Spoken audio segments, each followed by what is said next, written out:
The sound of knuckles rapping against weathered wood at midnight should have startled Thomas O'Brien awake, but he was already sitting at his kitchen table, unable to sleep as usual. He'd been staring at the amber liquid in his glass for the better part of an hour, debating whether to drink it or pour it out, when the knock came soft but insistent through the Montana darkness of his ranch outside Clifton. Thomas rose slowly, his hand instinctively moving to the revolver on his hip before he remembered he'd left it hanging by the door. At 32 years old, he'd learned caution the hard way during his years, working cattle drives from Texas to Montana. The floorboards creaked under his boots as he crossed the small cabin, and he could see a shadow through the thin curtain covering the window beside the door. "Who's there?"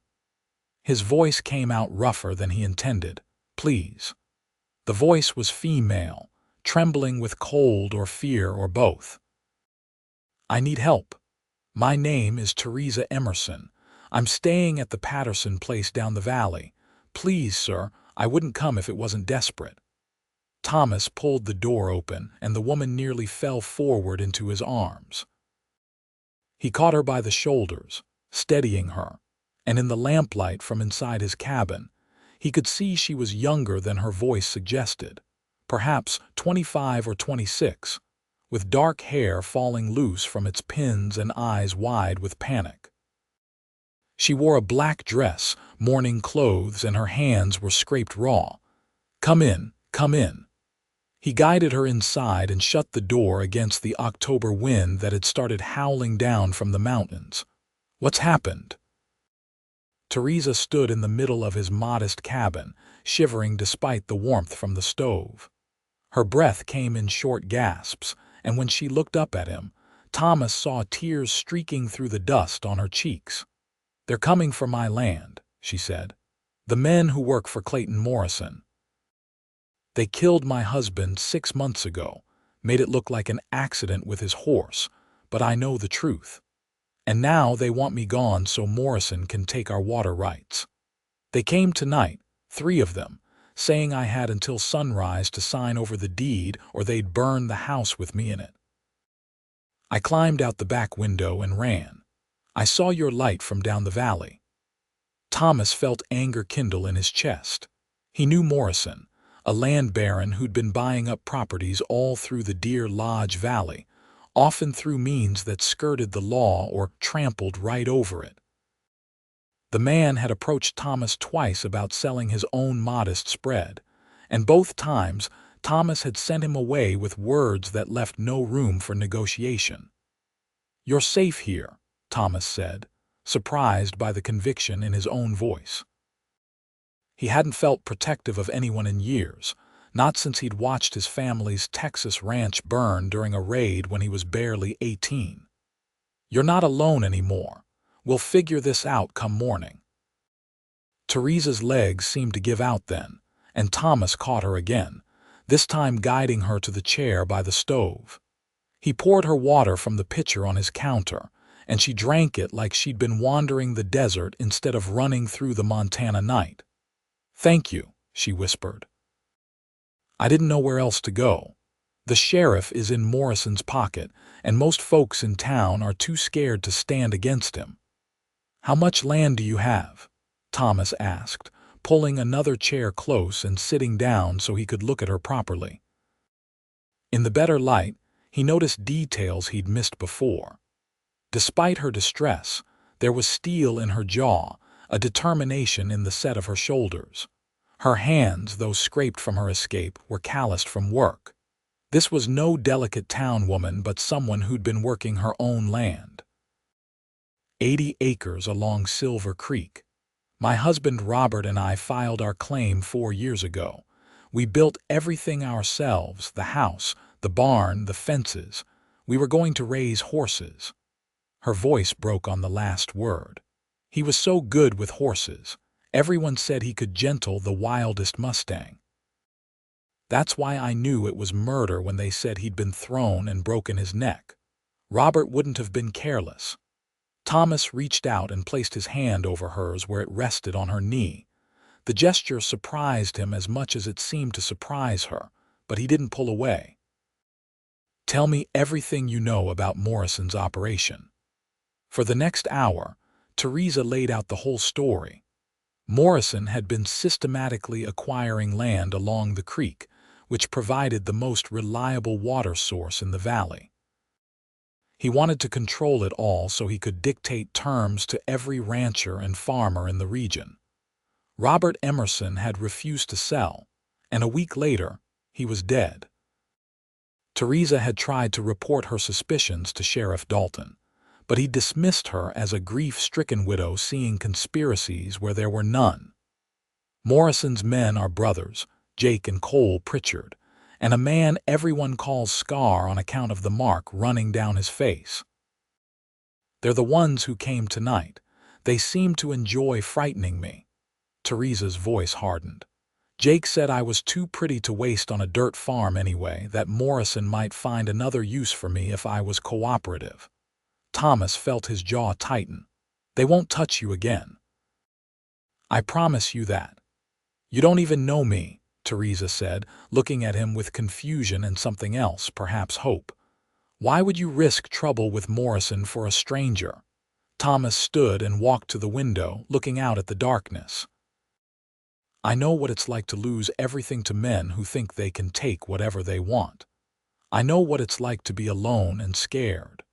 And I know that I've been living in this cabin for 3 years, keeping to myself, not letting anyone matter because it's safer that way. But I'm tired of safe. I'm tired of empty. He turned back to her. You knocked on my door asking for help, and I'm going to give it to you. That's all there is to it. Theresa stood as well, and in 2 steps, she was close enough that Thomas could smell the sage and smoke in her hair. Thank you, she said again, and this time when she looked at him, Thomas felt something shift in his chest, like a door he'd thought sealed forever had just cracked open. You should rest, he said, his voice rougher again. You can take my bed, I'll keep watch out here. I couldn't take your bed. Yes, you could and you will, it's just through that door. He pointed to the small bedroom off the main room. There are extra blankets if you need them. Theresa hesitated, then nodded.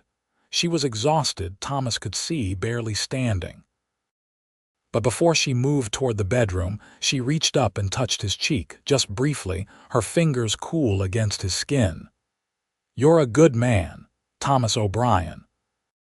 Then she was gone, the door closing softly behind her, and Thomas was left standing in his kitchen, his heart beating faster than it had in years, wondering what he'd just gotten himself into and why it felt so much like waking up after a long, dreamless sleep. He didn't try to rest. Instead, he checked his weapons, a Winchester rifle and his Colt revolver, making sure both were loaded and ready. Then he positioned himself by the front window where he could see the path leading up from the valley. If Morrison's men came looking for Theresa tonight, they'd find more than they bargained for. The hours passed slowly. Thomas made coffee as dawn approached, strong and black, and was drinking his second cup when Theresa emerged from the bedroom. She'd tidied her hair and washed her face, and in the gray morning light coming through the windows, Thomas found himself staring. I'm sorry, he said quickly. That was rude of me. What was? Theresa asked, but there was a slight color in her cheeks that suggested she knew exactly what he meant. Nothing. Coffee, please.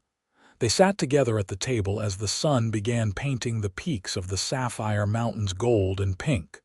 Thomas outlined his plan. He would ride into Clifton with Theresa and make sure word spread that she was under his protection.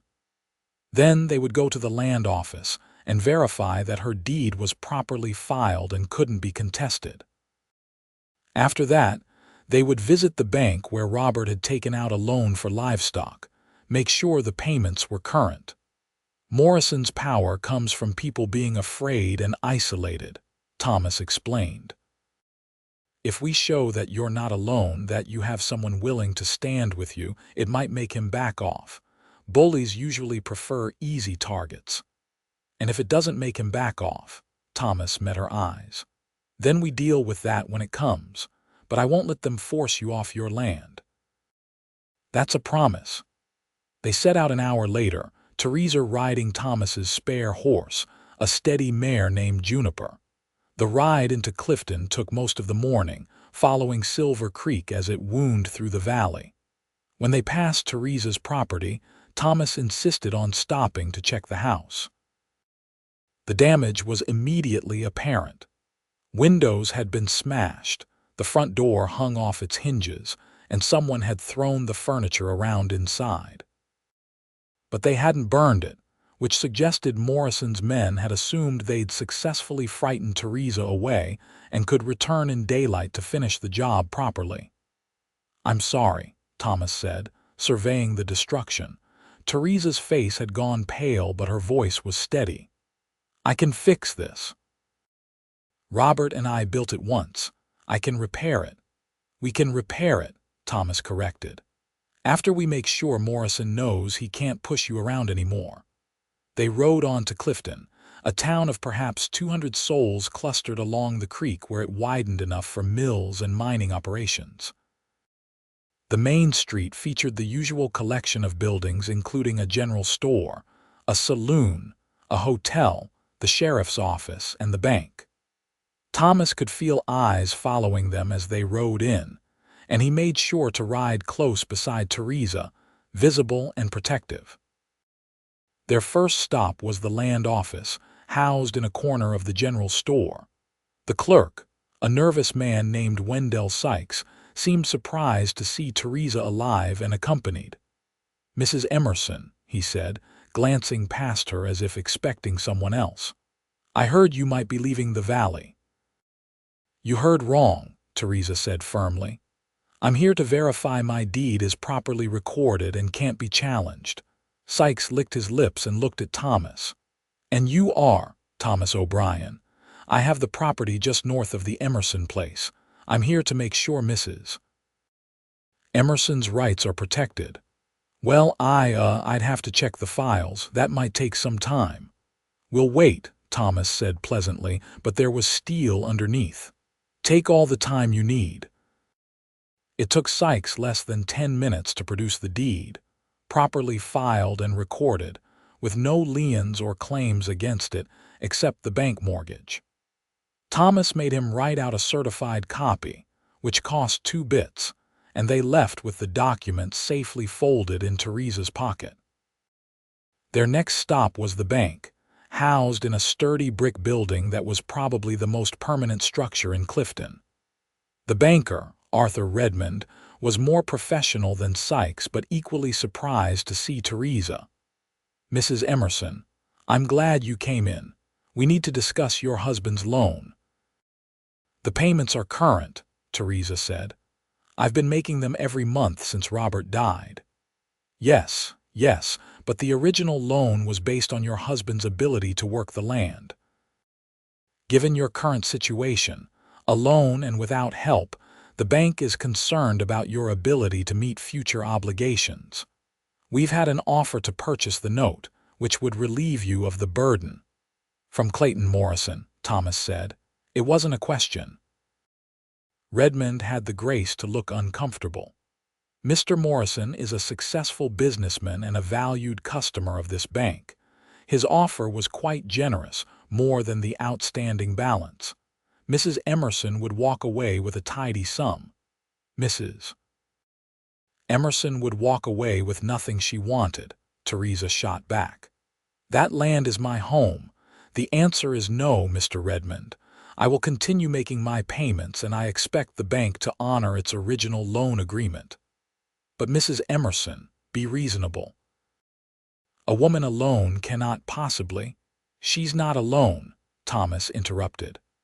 "I'll be helping Mrs. Emerson work her property.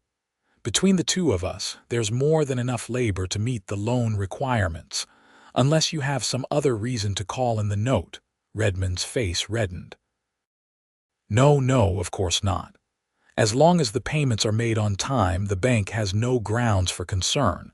I was simply trying to present all options." The option is that the loan continues as agreed, Theresa said. Will that be all?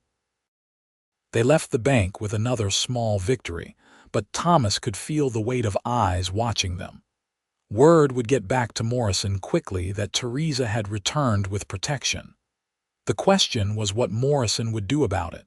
The answer came sooner than expected. They were walking their horses toward the hotel, planning to have lunch at the restaurant attached to it, when three men stepped out of the saloon ahead of them.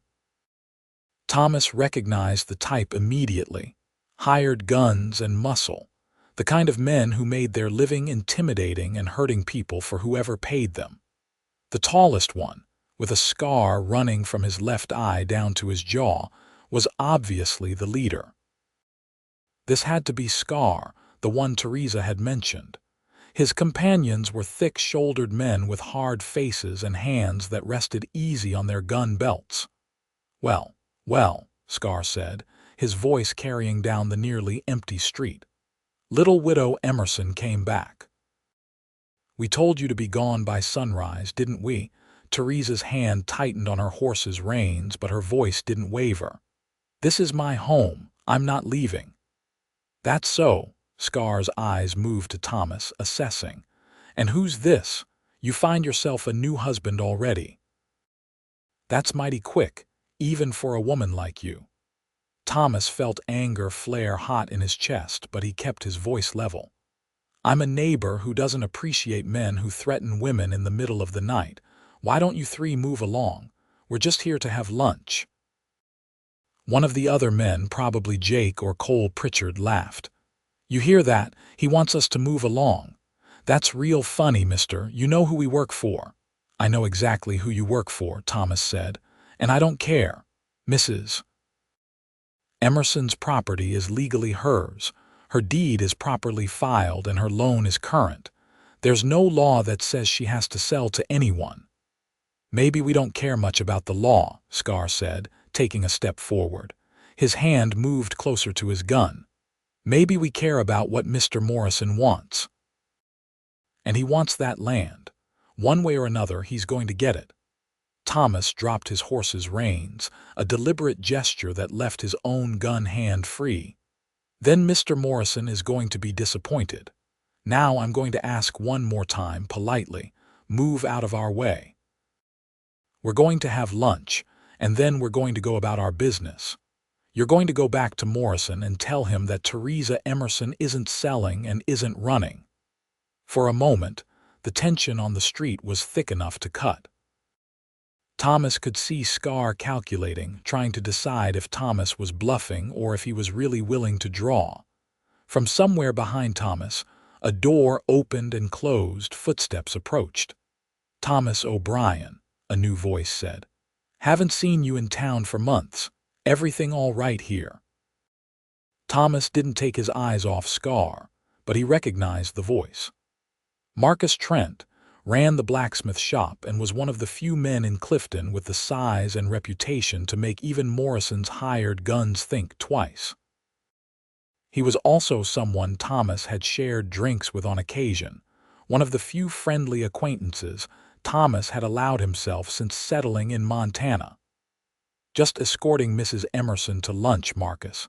These gentlemen were just leaving." Thomas could see the moment Scar decided the odds weren't in his favor, not with witnesses and not when he wasn't sure how fast Thomas was. The hired gun stepped aside, but the look he gave Theresa promised this wasn't over. "Enjoy your lunch, Mrs. Emerson. But you might want to think about finding somewhere safer to stay. Accidents happen all the time out on isolated ranches. Be a shame if something happened to your new friend here." Then Scar and the Pritchard brothers were walking away, their boots loud on the wooden sidewalk. Thomas waited until they disappeared back into the saloon before he let out the breath he'd been holding. Marcus came up beside him, a bear of a man with arms like tree trunks and a face that had seen its share of fights. "You just made some dangerous enemies, friend." "They made themselves my enemies when they threatened Mrs. Emerson," Thomas said. He turned to Theresa, who was pale but composed. "You all right?" "I'm fine. Thank you for standing up for me, both of you," she added, looking at Marcus. "Madam," Marcus said, touching his hat brim. "If Thomas says you're worth standing up for, that's good enough for me. Morrison's been pushing people around in this valley for too long. It's about time someone pushed back." They did have lunch at the hotel restaurant, with Marcus joining them. Over plates of beef stew and fresh bread, Marcus filled in more details about Morrison's operations. The land baron owned several thousand acres already, and had his eyes on controlling all the water rights in the Deer Lodge Valley.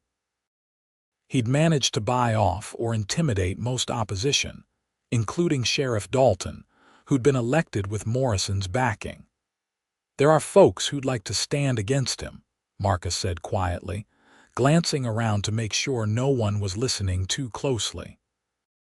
"But they need someone to lead the way, someone Morrison can't easily eliminate. You two might have just started something bigger than you realize."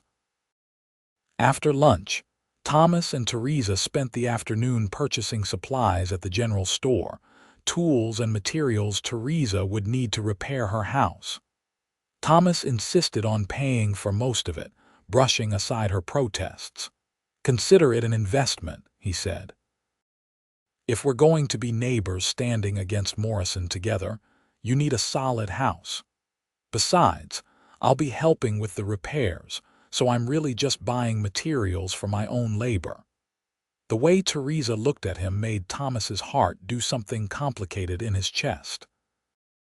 There was gratitude there, yes, but also something warmer, something that made him remember he was a man who'd been alone too long, and she was a woman who made him want to be less alone.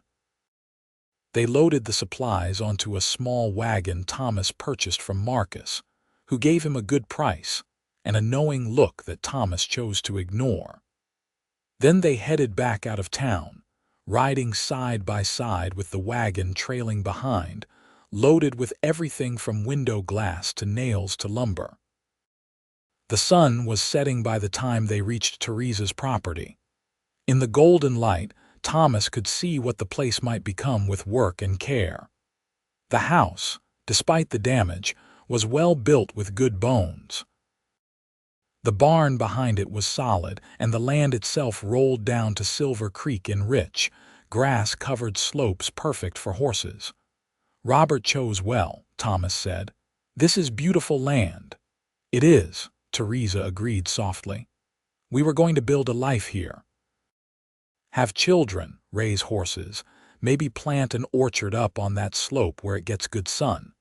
We had so many plans." Thomas heard the grief in her voice, but also something else, a determination to honor those dreams even if the man who'd shared them was gone. He found himself wanting to help her achieve them, to see this land flourish, to see Theresa smile without sadness behind her eyes. They spent the last hour of daylight boarding up the broken windows temporarily and securing the door. Thomas insisted they both stay at his cabin again that night, at least until the house was properly repaired and secure. Theresa argued, but not very hard.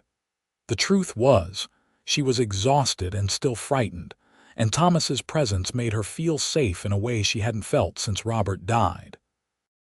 Back at his cabin, Thomas made dinner while Theresa sat by the stove, watching him work. It was a simple meal, bacon and beans with coffee, but it tasted better than it should have, probably because they were eating it together. They talked late into the night, sharing stories. Thomas told her about his childhood in Texas, about losing his family, about the years he'd spent driving cattle north, never staying anywhere long enough to call it home. Theresa told him about growing up in Ohio, about meeting Robert at a church social when she was 19, about their decision to head west and claim their own land. She talked about the 4 years they'd had together, both the hardships and the joys, and about the last 6 months of managing alone, grieving while trying to hold onto everything they'd built. "I'm not going to lie and say it hasn't been hard," she said. There were days I thought about selling, about going back to Ohio and living with my sister. But every time I got close to giving up, I'd remember Robert's face when we first saw this valley. He said it was the most beautiful place on earth, that we'd build something here that would last beyond us. I couldn't let Morrison take that away. I couldn't let Robert's death be for nothing. It won't be, Thomas promised. We'll make sure of that. When Theresa finally went to bed, Thomas sat up again, keeping watch and thinking. He'd meant what he said about being tired of being alone, tired of safe. Something about Theresa Emerson made him want to take risks again, to care about something beyond just surviving another day. It was terrifying and exhilarating all at once. The next morning, they rose early and rode back to Theresa's property to begin repairs. Thomas had experience with carpentry from his years on various ranches, and Theresa proved to be a capable helper. They worked well together, falling into an easy rhythm that spoke of compatibility. By midday, they'd replaced the broken door and reinstalled it properly. They were working on the windows when riders appeared on the horizon, coming up the valley from the direction of Morrison's main ranch. Thomas counted 5 men, more than had confronted them in town. He set down his hammer and walked to his horse where his rifle waited in its scabbard. "Stay behind me," he told Theresa. "This is my property." "I'll stand where I choose," she replied, but her voice was tight with fear.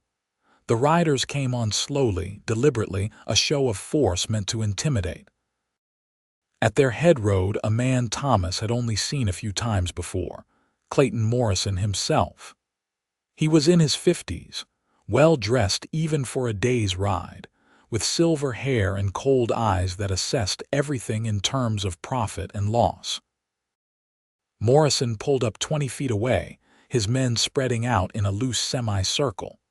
Thomas recognized Scar and the Pritchard brothers among them. The other 2 were new faces, probably more hired guns. "Mr. O'Brien," Morrison said pleasantly, "I don't believe we've been formally introduced." "I'm Clayton Morrison. I own most of this valley." "Most, but not all," Thomas replied. "Mrs. Emerson's property isn't part of your holdings." "Not yet," Morrison agreed. "But it will be. I always get what I want, Mr. O'Brien, always. I've made Mrs. Emerson a very generous offer for this land." "I suggest you encourage her to accept it." "I suggest you leave," Thomas said. "You're trespassing." Morrison's pleasant expression didn't change, but his eyes went colder. "I don't think you understand the situation. I've been very patient with Mrs. Emerson given her recent widowhood. But my patience has limits. I need this water access, and I'm going to have it. The only question is whether Mrs. Emerson leaves here with money in her pocket or in a pine box like her husband." Theresa stepped forward before Thomas could stop her. "You're admitting you had Robert killed." "I'm admitting nothing," Morrison said. "I'm simply pointing out the dangers of ranch life. Accidents happen. Your husband's death was ruled accidental by Sheriff Dalton. If something were to happen to you or to your new friend here, I'm sure the sheriff would be equally understanding." Thomas brought his rifle up, not quite pointing it at Morrison but making his readiness clear. "I think you've said enough. Time for you to leave. You're outgunned and outmatched, O'Brien. 1 man with a rifle against 5 of us. Those aren't odds a smart man would take." "Maybe not," came a voice from behind the house. Marcus Trent stepped into view carrying a shotgun. "But how about 2 against 5? And before you do the math on that, Morrison, you might want to look up at the ridge." Thomas glanced where Marcus indicated and felt a surge of hope. 3 more men sat on horseback up on the ridge overlooking the property, all armed. Thomas recognized one of them as Peter Swenson, a Swedish farmer who had a claim on the other side of the valley. Morrison saw them too, and his jaw tightened. "You're making a mistake, all of you. I can make life very difficult for anyone who stands against me." "You've been making life difficult for everyone in this valley for years," Marcus said. "Maybe it's time that changed. Mrs. Emerson has a legal right to her land, and she has friends willing to help her defend it. You can accept that and leave her alone, or you can try to force the issue and find out how many of your men are willing to die for your greed." For a long moment, Morrison stared at them, clearly weighing his options. Then he turned his horse with a sharp movement. "This isn't over. Not by a long shot. When you're all standing in the ruins of everything you've built, remember that I gave you a chance to do this the easy way." Morrison and his men rode off, dust rising behind them. As soon as they were out of sight, the men from the ridge rode down to join them. Peter Swenson was accompanied by his two sons, both young men in their early 20s, strong from farm work and clearly nervous but determined. "We heard about the trouble yesterday in town," Peter said, his accent still thick despite years in America. "Marcus, he came around last night, said maybe it was time we stopped letting Morrison push us around. Said you were standing up to him, helping Mrs. Emerson. We thought maybe we should stand with you." Theresa looked overwhelmed, her eyes bright with tears. "Thank you, all of you. I didn't expect anyone to risk Morrison's anger for me." "It's not just for you, madam," one of the Swenson boys said. "It's for all of us. Morrison's been buying up land and forcing out anyone who won't sell. My pa almost lost our place last year when Morrison had someone divert part of our water. If we don't stand together, he'll pick us off one by one." Thomas felt something shift in that moment, a recognition that this had become bigger than just protecting Theresa. Morrison had built his empire on isolation and fear, on keeping his targets separate and vulnerable. If the valley's independent ranchers and farmers could unite, they might actually have a chance at holding onto their land. Over the next hour, standing in Theresa's yard, they made plans. Marcus would spread the word to others in the valley who'd suffered under Morrison's business practices. Peter Swenson would talk to the other immigrant families, many of whom distrusted Morrison but had been too scared to resist. Thomas and Theresa would document everything they knew about Morrison's illegal activities and see if they could find someone in the territorial government who might actually care about justice. It was a slim hope, but it was more hope than any of them had felt in a long time. After the others left, promising to return if Morrison's men showed up again, Thomas and Theresa went back to work on the house. They worked until dark, making enough progress that the building was secure against weather and intruders. That night, they stayed at the house rather than riding back to Thomas's cabin. They sat together on the front porch, watching stars emerge in the enormous Montana sky. Theresa had found a blanket that had survived the ransacking, and she'd wrapped it around both their shoulders against the autumn chill. Sitting close to her felt natural to Thomas, as if they'd known each other for years instead of just 2 days. "I keep thinking I should pinch myself," Theresa said softly. 2 days ago, I was alone and terrified, certain I was going to lose everything. Now I have friends willing to stand with me, and I have you." She turned to look at him, her face close enough that Thomas could see the gold flecks in her eyes. "Why are you doing this, really? Don't say it's just about standing up to Morrison. There has to be more to it than that." Thomas considered his answer carefully. "I told myself for 3 years that I didn't need anyone, that it was better to be alone than to risk caring about someone and losing them again. But I was just existing, not living. Then you knocked on my door at midnight and something in me woke up. I looked at you and saw someone worth fighting for, worth taking risks for. And I realized that maybe I've been waiting all this time for a reason to start living again. Maybe I was waiting for you." Theresa's breath caught. "Thomas, we barely know each other. I know. But I also know that some things don't need time. I knew the moment I caught you in my doorway that you were going to change everything. I knew, and I didn't want to stop it. I still don't." "I'm not ready," Theresa whispered. "Robert's only been gone 6 months. I still love him. I'm not sure I know how to love anyone else." "I'm not asking you to be ready. I'm not asking you to stop loving your husband. I'm just telling you the truth about how I feel so you know. Whatever happens from here, whatever we become to each other, I'm not going anywhere. You're not alone anymore, Theresa. That's not going to change." Theresa leaned her head against his shoulder, and Thomas felt her shaking with silent tears. He put his arm around her and held her while she cried, understanding that she needed to grieve, needed to feel the loss she'd been too busy surviving to properly mourn. When she finally quieted, they stayed there on the porch, wrapped in the blanket, watching the stars wheel overhead.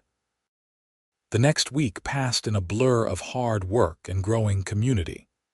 Thomas spent his days helping Theresa repair her house and outbuildings, while also managing the basic care of his own property. It meant long hours and exhaustion, but Thomas felt more alive than he had in years. Working alongside Theresa, watching her face light up as they fixed each new thing, feeling the casual touches that came from working in close quarters, it all fed something in him that had been starving. Marcus proved as good as his word, spreading news of their resistance to Morrison throughout the valley. Other ranchers and farmers began stopping by, at first cautiously, then with growing boldness as they realized they weren't alone in their grievances. A Swedish widow named Ingrid Larsson brought food and stories of how Morrison's men had harassed her, until she agreed to sell her mineral rights for a fraction of their value. A young couple, newly arrived from Missouri, told how Morrison had tried to prevent them from filing their homestead claim. The stories painted a picture of systematic intimidation and corruption. Morrison didn't just want land. He wanted complete control of the valley, and he was willing to use any means necessary to get it. 10 days after Theresa had knocked on Thomas's door, Marcus came riding up with news. He'd found someone who might help, a territorial judge named Harold Crenshaw who was known for his integrity and his dislike of land barons who skirted the law. Crenshaw would be passing through Clifton in 3 days, on his way to hear cases in Helena. If they could present him with solid evidence of Morrison's crimes, he might be willing to act. That gave them 3 days to gather documentation and witness statements. Thomas and Theresa rode out to visit everyone who'd shared stories, carefully writing down dates, names, and details. Peter Swenson provided documents showing how his water rights had been illegally diverted. Ingrid Larsson produced the contract she'd signed under duress, which paid her pennies for mineral rights worth hundreds of dollars. Others came forward with similar evidence. The night before the judge was due to arrive, Thomas and Theresa worked late organizing everything into a coherent narrative. They were sitting at her newly repaired kitchen table, papers spread around them, when Theresa suddenly put down her pen and looked at him. "Whatever happens tomorrow, I want you to know something," she said. "These past 10 days have been the strangest of my life. I've been terrified and hopeful and exhausted and happier than I ever expected to be again, and it's because of you. You walked into my life, or I walked into yours, and everything changed. I'm not ready to name what's happening between us, but I want you to know that I feel it too." Thomas reached across the table and took her hand. "That's enough. That's more than enough." They sat there, hands joined across the scattered papers, until the lamp burned low and the moon rose high. Then Thomas kissed her forehead gently and went to sleep in the small room he'd been using while they worked on the house. But he lay awake for a long time, thinking about Theresa in the bedroom across the hall, about the life they might build together if they could survive what was coming. Judge Crenshaw arrived in Clifton the next afternoon, a distinguished man in his 60s with steel-gray hair and eyes that missed nothing. Marcus had arranged for them to meet at the hotel, away from the courthouse where Sheriff Dalton might interfere. Thomas and Theresa arrived with their documentation, along with Marcus, Peter Swenson, and Ingrid Larson, who were willing to testify. For 2 hours, they laid out Morrison's campaign of intimidation, illegal land grabs, and suspected murders. Judge Crenshaw listened carefully, occasionally asking pointed questions, his expression growing darker as the testimony continued. When they finished, he sat back in his chair and steepled his fingers. "This is very serious," he said. "If even half of what you're telling me is true, Mr. Morrison has been systematically violating territorial law and federal homesteading regulations. However, I'm not a prosecutor. I can refer this matter to the appropriate authorities, but that will take time. It could be weeks before anyone acts, and in the meantime, you'll all be vulnerable to retaliation." "What can you do right now?" Thomas asked. Crenshaw considered. "I can issue injunctions preventing Morrison from taking any action against the properties in question until a full investigation is completed. That would give you legal protection, at least on paper. I can also have a strongly worded conversation with Sheriff Dalton about enforcing territorial law impartially. Beyond that, my hands are somewhat tied until formal charges are filed." "Injunctions would help," Theresa said. "At least Morrison couldn't claim legal grounds for forcing us off our land." "He's not been too worried about legal grounds so far," Marcus pointed out.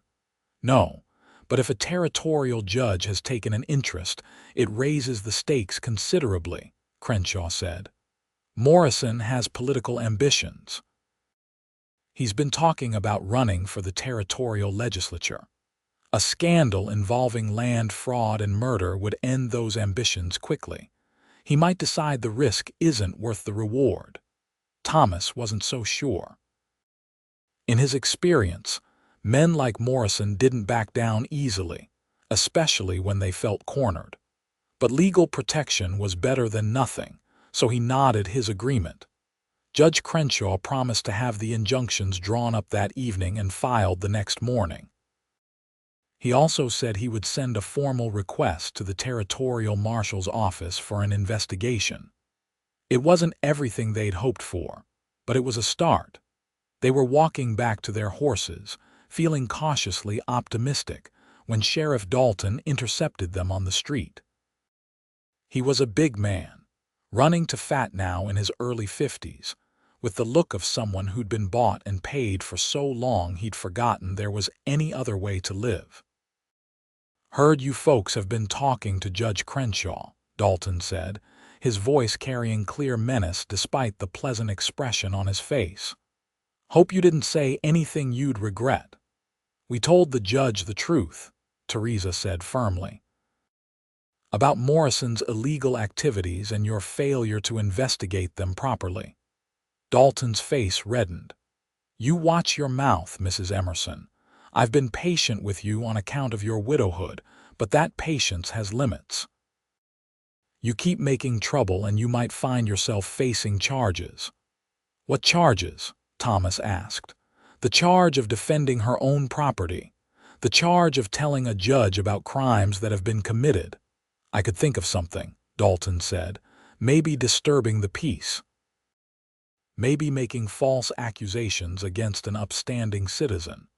Mr. Morrison is a respected man in this territory, and I don't take kindly to people spreading lies about him." "Then it's fortunate we weren't spreading lies," Marcus interjected. "We documented everything carefully." Judge Crenshaw seemed very interested in what we had to say.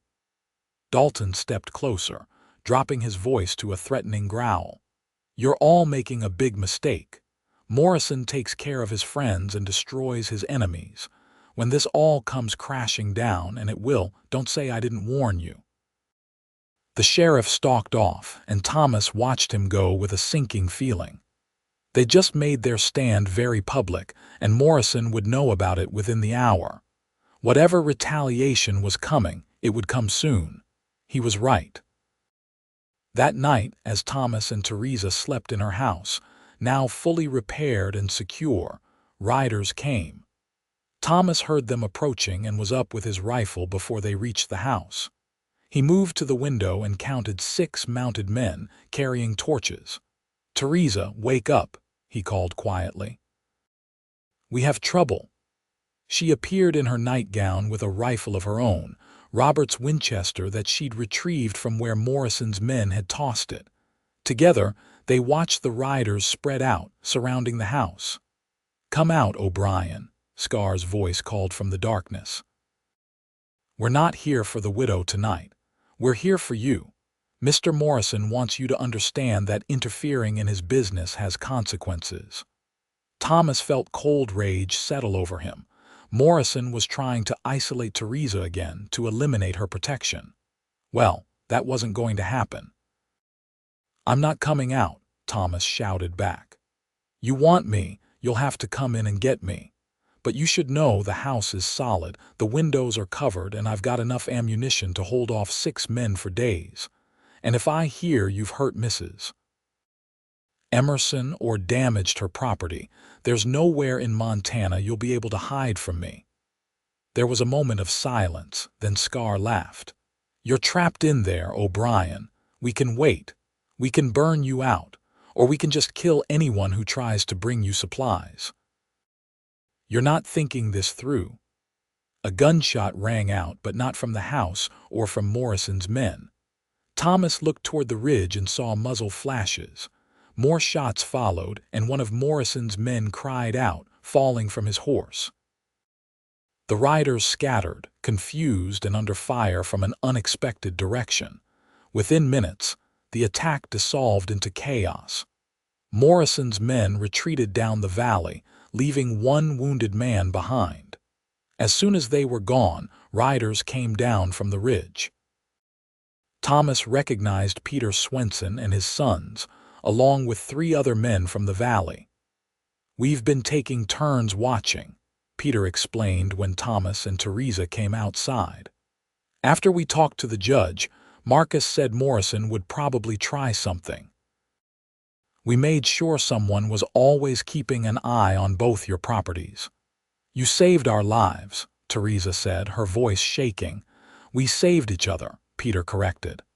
"That's what neighbors do. That's what community means." "Morrison, he's been keeping us all separated, too scared to help each other. But that's done now. We stand together or we fall separately." The wounded man, one of the Pritchard brothers, confirmed what they already suspected.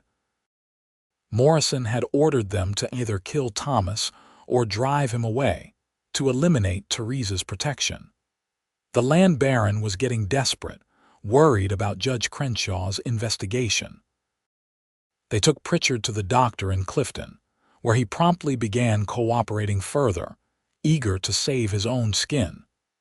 He admitted that Morrison had ordered Robert Emerson's death, providing details that matched what Theresa had suspected.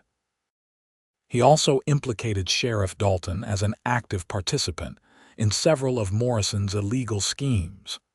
Judge Crenshaw, still in town, immediately expanded his investigation and sent an urgent telegraph to the territorial marshal. Within a day, the marshal himself arrived with 4 deputies. Morrison was arrested at his ranch, along with Sheriff Dalton and the remaining members of his gang.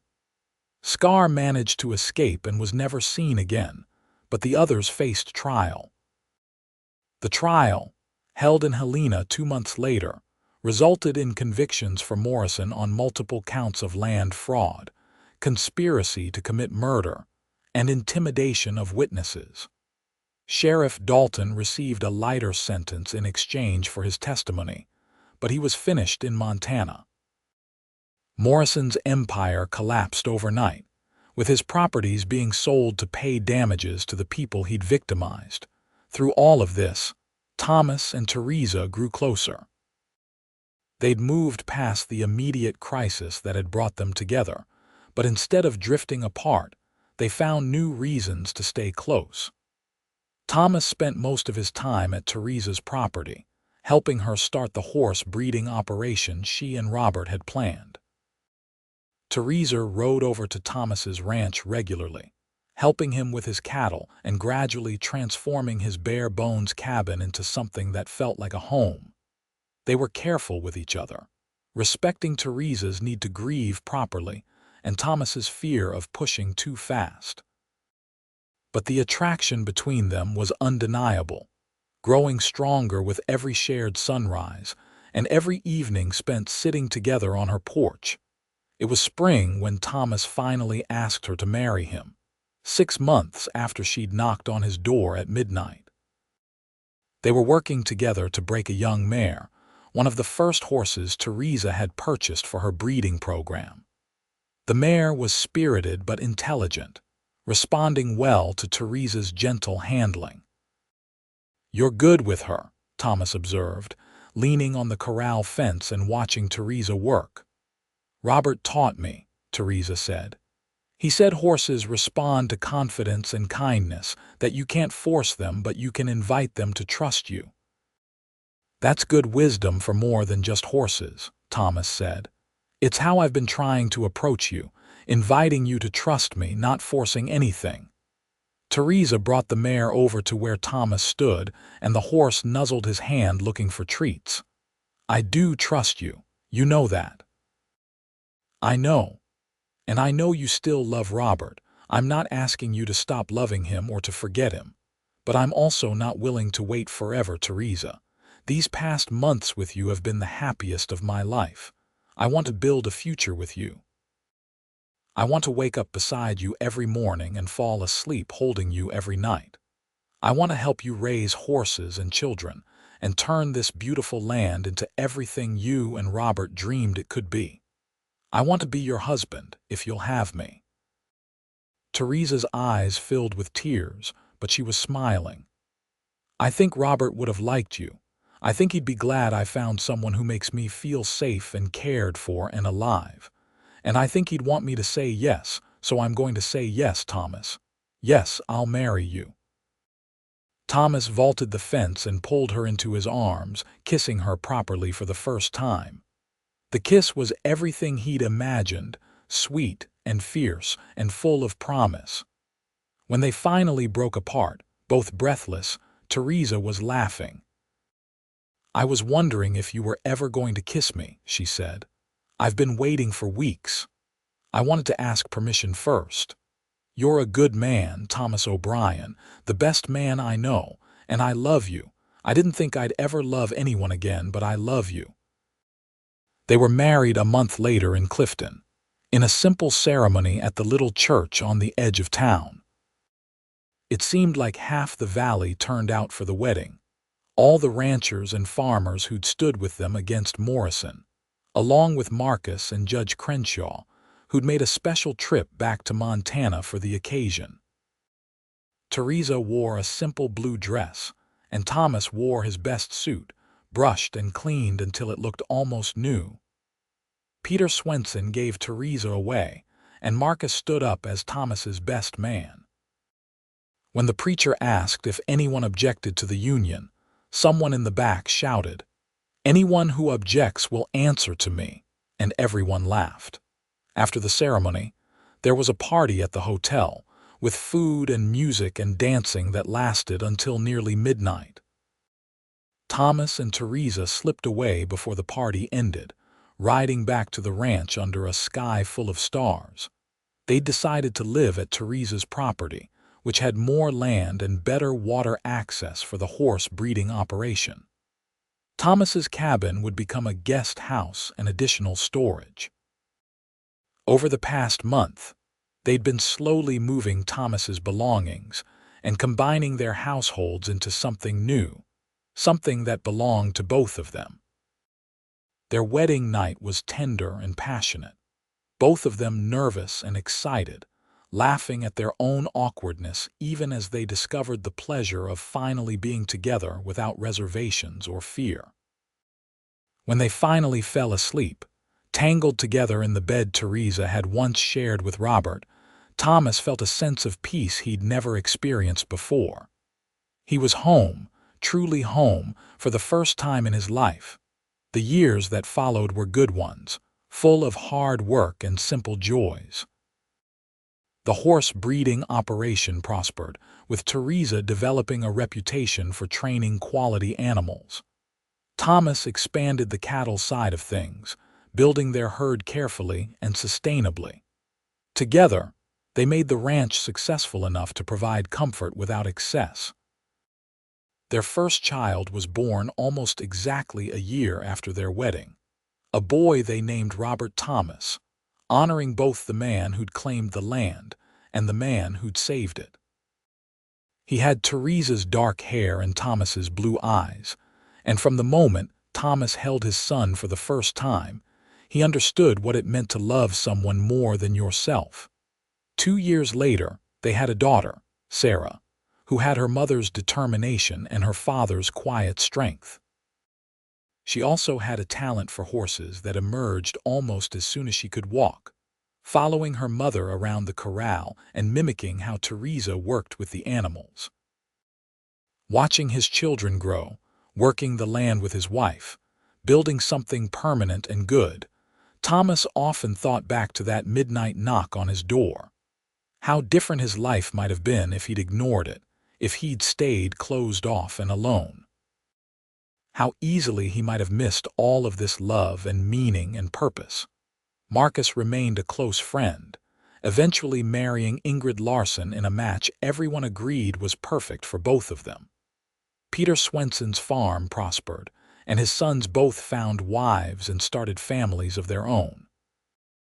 The valley that had once been dominated by Morrison's fear became a real community, with people helping each other through hard times and celebrating together during good ones. Judge Crenshaw visited occasionally, always stopping by the O'Brien Ranch to see how Thomas and Theresa were doing. He'd taken a particular interest in their case and seemed pleased to see the life they'd built from such difficult beginnings. On their 10th wedding anniversary, Thomas and Theresa took a rare evening off from the endless work of the ranch. They rode up to the ridge overlooking their property, the same ridge where Peter Swenson and the others had watched over them during those dangerous early days. They sat together on a blanket, watching the sun set over the mountains and the valley below. "You ever regret it?" Thomas asked. "Refusing Morrison's offer. This life is hard, Theresa. We work from dawn until dark and we'll probably never be wealthy." Theresa leaned against his shoulder, fitting perfectly against his side the way she always did. "Never. Not for a single moment.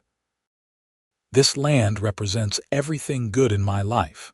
It's where I built my first dreams with Robert, and where I built my lasting happiness with you. It's where our children were born, and where they'll grow up strong and free. Morrison could never have bought that from me, no matter how much money he offered." "I'm glad you knocked on my door that night," Thomas said softly. "So am I. Even though I was terrified, even though I didn't know if you'd help or turn me away, I'm glad I found the courage to knock. You saved me, Thomas. You saved my land and my life, but more than that, you saved my heart. You made me believe I could love again, that I could be happy again. That's worth more than all the gold in Montana." They sat in comfortable silence as the stars began to emerge, the same stars that had witnessed their first tentative steps toward each other all those years ago. Below them, they could see the lights of their house, warm and welcoming. Soon they'd ride back down, check on the children with the neighbor woman who was watching them, and fall into bed exhausted but content. But for now, they had this moment. This quiet time together at the end of a decade that had transformed them both from lonely, frightened individuals into partners who'd built something real and lasting. Thomas thought about the man he'd been 10 years ago, drinking alone in his cabin, unable to sleep, unable to feel much of anything beyond a vague dissatisfaction with his isolated life. That man seemed like a stranger now, someone from another lifetime.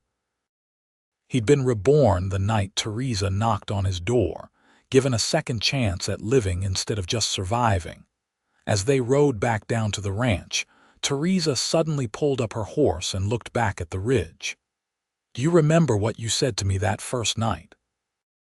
After I told you about Morrison's threats, I said you weren't alone anymore. You did. And you kept that promise, Thomas. Every single day for 10 years you've kept that promise. I've never been alone, not since that night. Even when we're apart, even when you're out working the far pastures or I'm in town selling horses, I carry you with me. I'm never alone because I have you and our children and this life we've built together." They rode the rest of the way home in comfortable silence, and after checking on the peacefully sleeping children, they went to bed in each other's arms, grateful for everything that had come from one desperate knock on a door at midnight. The years continued to pass in the way years do, bringing both joy and sorrow, challenges and triumphs. They added to their family, 2 more children born over the next few years, another boy and another girl. The ranch continued to prosper, becoming known throughout Montana as one of the best sources for quality horses. Thomas and Theresa trained their children to work the land, passing on the skills and values that had sustained them. When young Robert turned 18, Thomas gave him a choice. He could stay and work the ranch, or he could go east for schooling, or he could strike out on his own to find his own way in the world. Robert chose to stay, having fallen in love with both the land and with the daughter of a neighboring rancher. The wedding was held at the O'Brien place, with Thomas and Theresa hosting what felt like the entire valley for 3 days of celebration. Sarah proved to have her mother's gift with horses, but also her own independent spirit. She became a renowned horse trainer in her own right, traveling throughout the territory to work with difficult animals that others had given up on. She was 19 when she met a young veterinarian from Helena who'd come to consult on a sick mare. They fell in love over their shared passion for horses and were married within the year. Through it all, Thomas and Theresa remained each other's anchor and foundation. They still took their evening rides up to the ridge when they could steal the time, still sat together on the porch watching stars, still found joy in each other's company after decades of marriage. The passion of their early days had mellowed into something deeper and more sustaining, a love that had weathered storms and celebrated victories, and grown stronger with every passing year. On their 20th wedding anniversary, Thomas gave Theresa a gift he'd been working on in secret for months. It was a painting, done by a traveling artist Thomas had commissioned, of the view from their porch at sunset. In the foreground was Theresa herself, standing by the corral with a horse nuzzling her hand, the same scene Thomas had been watching when he'd proposed all those years ago. "It's beautiful," Theresa said, tears in her eyes, "but you didn't have to do this. You've already given me everything I could ever want." "I wanted to capture that moment," Thomas explained. "The moment I asked you to marry me, because that's when my life really began, Theresa. Everything before that was just waiting." They hung the painting in the main room of the house, where it became a focal point and a conversation piece. Over the years, it came to represent not just that one moment but everything their life together meant. Visitors would look at it and comment on how it captured the spirit of the ranch and the people who'd built it. Marcus and Ingrid remained close friends until Marcus passed away suddenly in his 68th year, his great heart simply giving out after a lifetime of hard work. The funeral brought together everyone in the valley who'd known him, and Thomas spoke about how Marcus had stood with them against Morrison. how his courage and friendship had helped save not just Theresa's land, but the entire community. Peter Swenson lived to see his grandchildren take over his farm before passing peacefully in his sleep at 73. His funeral was another gathering of the community, another reminder of the bonds that had formed in those difficult days fighting Morrison's tyranny. Judge Crenshaw came to visit one last time when he was in his 80s, making a farewell tour of the places that had mattered in his long career. He spent an afternoon with Thomas and Theresa, now in their 50s, talking about how the case against Morrison had become one of the defining moments of his judicial service. "You two reminded me why I became a judge," Crenshaw told them. "To protect the vulnerable from the powerful, to ensure that justice isn't just for those who can afford it. Your courage in standing up to Morrison inspired dozens of similar cases throughout the territory. You changed Montana, whether you realize it or not." When Judge Crenshaw died the following winter, Thomas and Theresa made the trip to Helena for his funeral, feeling the weight of losing another of the people who'd shaped their lives. But life continued, as it always does. Grandchildren came, and then great-grandchildren, filling the ranch with noise and energy and joy. Thomas taught the boys to work cattle and rope, while Theresa taught the girls to handle horses and stand strong. But more importantly, they both taught all the children about courage and community, about standing up for what's right even when it's difficult, about the value of building something that lasts. On Thomas's 70th birthday, the family gathered for a celebration. All 4 of their children were there, along with their spouses and children and grandchildren. The house that Thomas and Theresa had rebuilt together after Morrison's men damaged, it was full of life and love and laughter. After dinner, young Robert, now a grandfather himself, stood up to make a toast. "To my father," he said, raising his glass, "who taught me that being a man means standing up for those who can't stand up for themselves, who showed me that real strength is protecting others, not dominating them, and who gave me the greatest gift a father can give, showing me what real love looks like by the way he treats my mother." Thomas felt his eyes sting with tears. Theresa took his hand under the table and squeezed it gently, and he knew she was feeling the same overwhelming gratitude for the life they'd built together. Later that night, after everyone had left or gone to bed in various rooms throughout the house, Thomas and Theresa walked out to the porch. They moved slower now, their joints stiff with age, but they still found their way to the spot where they'd sat so many times over the decades. 70 years old, Theresa said, shaking her head. "How did that happen?" "I still feel like the scared 26-year-old widow knocking on your door at midnight.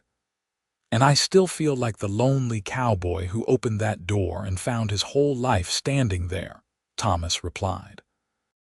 He pulled her close, and she rested her head on his shoulder the way she'd done thousands of times before.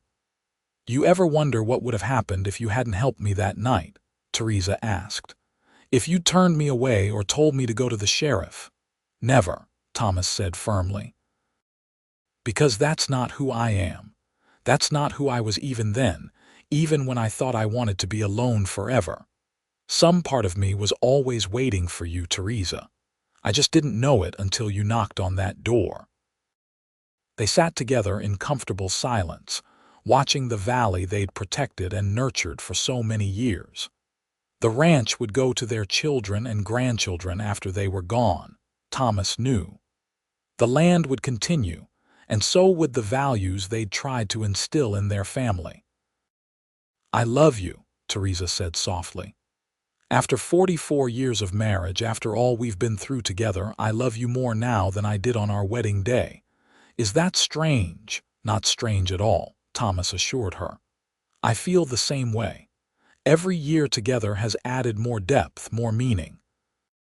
We've built a whole world together, Theresa. How could I not love you more for that?" They remained on the porch until the night grew too cold even for nostalgia, then made their way to bed, holding hands in the darkness like they always did. Thomas fell asleep grateful, as he did every night, for the woman beside him and the life they'd created together. Thomas lived to see his 75th birthday before his heart gave out one spring morning while he was checking on new foals in the barn. Theresa found him there, and though her heart broke at the loss, she also felt grateful that he died doing something he loved, surrounded by the horses and the land he'd devoted his life to protecting. The funeral was the largest Clifton had ever seen, with people coming from all over Montana to pay their respects to the man who'd stood up to Clayton Morrison and helped transform the Deer Lodge Valley from a place of fear into a true community. His children and grandchildren spoke about his courage, his integrity, and his love, but it was Theresa who gave the final words, standing strong despite her grief. "Thomas O'Brien gave me everything," she said, her voice carrying clearly through the packed church. "He gave me safety when I was terrified, strength when I was weak, hope when I'd almost given up. He gave me love when I thought I'd never love again, and he gave me a family and a life beyond my wildest dreams. But most of all, he gave me himself, completely and without reservation, every day for 44 years. He was the best man I ever knew, and I will carry his love with me for whatever time I have left." Theresa lived 3 more years after Thomas passed, years she spent ensuring their legacy would continue. She worked with their children to establish the O'Brien Foundation, which provided assistance to ranchers and farmers facing predatory land grabs, carrying on the fight Thomas had started all those years ago. She also wrote down their story, wanting future generations to understand how their family ranch had come to be and what it represented. On a warm spring evening, almost exactly 3 years after Thomas died, Theresa gathered her family around her. She was 84 years old, and she knew her time was coming. Her children and grandchildren and great-grandchildren filled the house, and she looked at each of them with love and pride. "I want you all to remember," she told them, "that this ranch, this family, everything we are, it all started with courage.